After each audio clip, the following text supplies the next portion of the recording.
What is going on, guys? Welcome back to the channel, bringing you in today's video a review of Happiness Chapter 11. So, yeah, sorry I was a little bit late on this review, but I am finally back on to the Happiness reviewing train. So, let's get to the review of Happiness Chapter 11. Okay, so this review of Happiness Chapter 11 is going to be pretty simple.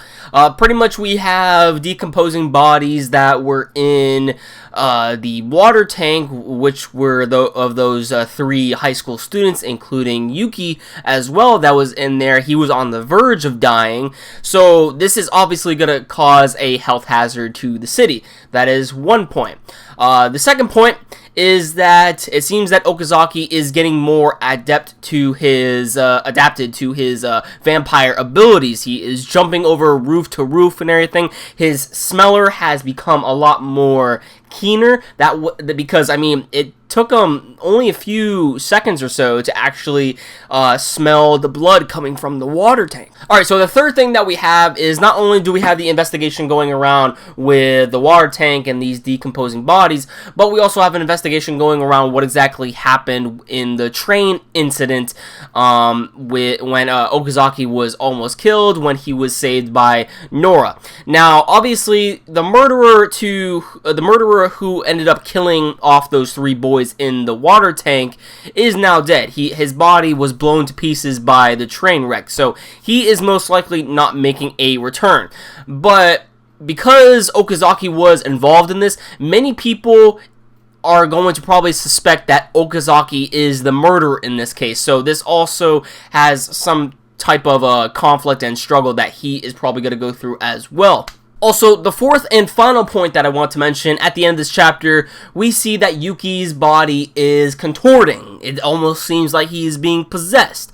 What is really happening is that most likely he is turning into a vampire. I remember saying in a couple of chapters ago that there is a big possibility that Yuki will end up turning into a vampire because he did end up getting bit by one and he didn't die. And I mean, Okazaki saved his life in the water tower. He was on the verge of dying, but now he's being treated at the hospital, but he is slowly turning into a vampire. Now, it seems like Okazaki can control his vampirism for the majority of what he has gone through so far, but as far as Yuki goes, will Yuki be able to control the vampirism that is undertaking his body right now? Will he be able to stay alive, or will he be able to even control this? And if he does control this, will he end up being an ally to Okazaki, or is he going to turn against Okazaki? Because then you have a friend and a friend